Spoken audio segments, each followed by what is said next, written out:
Kuasa hukum keluarga Brigadir Joshua menyatakan dari hasil uji balistik dan hasil otopsi kedua semakin menguatkan adanya peristiwa pembunuhan terhadap Brigadir Joshua.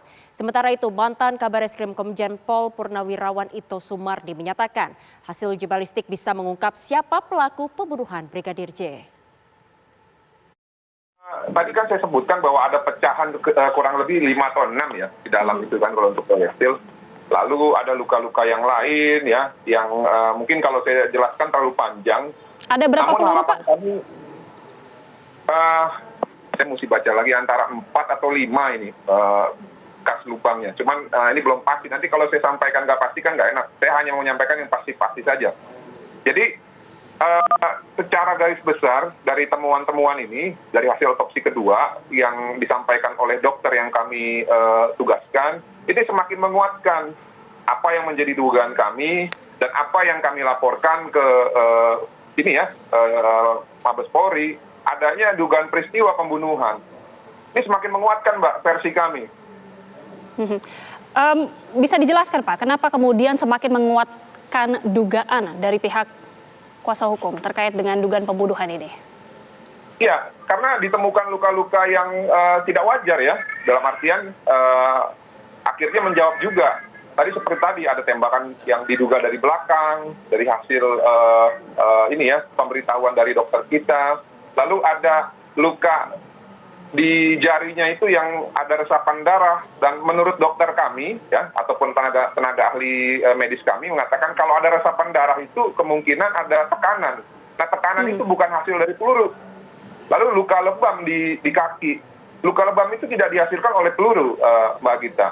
Setahu saya dulu waktu saya masih dalam tanda petik masih nakal ya di jalanan, itu luka lebam itu bukan didapat dari peluru, tapi berdasarkan entah dari pukulan ataupun dari benda tumpul gitu. Baik, jadi ingin kami konfirmasi kembali luka-luka yang di tangan dan juga beberapa bagian tubuh lainnya berdasarkan kesimpulan sementara dari tim bahwa ini bukanlah dari peluru, Pak. Iya, tadi saya bilang tadi kan ada yang dari peluru, ada yang bukan dari peluru. Ya, seperti yang di tangan begitu, yang di jari dan tadi Bapak sebutkan? Iya, tentu. Di kaki juga. Iya, jadi begini, Pak. Saya ingin membuat satu rangkaian ya. Ada satu kejadian meninggalnya Brigadir J. Kemudian dilakukan otopsi untuk mengetahui penyebab dan waktu kematian. Karena di sana terlihat ada tanda-tanda penembakan atau ada yang diceritakan ada penembakan, maka harus dilakukan uji balistik untuk mengetahui siapa yang menjadi tersangka yang melakukan penembakan atau menjadi saksi. Kemudian untuk mengetahui motifnya, maka nanti akan melalui namanya digital forensik ya, dari CCTV, kemudian dari HP dan lain sebagainya. Jadi untuk bisa mengungkap misteri ini harus lengkap dari otopsi, uji balistik, digital forensik. Nah, setelah itu baru diambil kesimpulan. Yang tadi disampaikan bahwa uji balistik ini apakah bisa mengungkap? Bisa. Dari uji balistik akan bisa diketahui siapa yang ditetapkan menjadi tersangka atau menjadi katakanlah ya tersangka, karena kan memang ini kan bisa dikatakan kasus meninggalnya seseorang. Termasuk senjata Brigadir J ya, Pak, ya? Digunakan dalam rangka iya, ya jelas ya kan itu dilihat. Nanti kan tadi disampaikan oleh Bung Martin ada kalau nggak salah 5 lubang.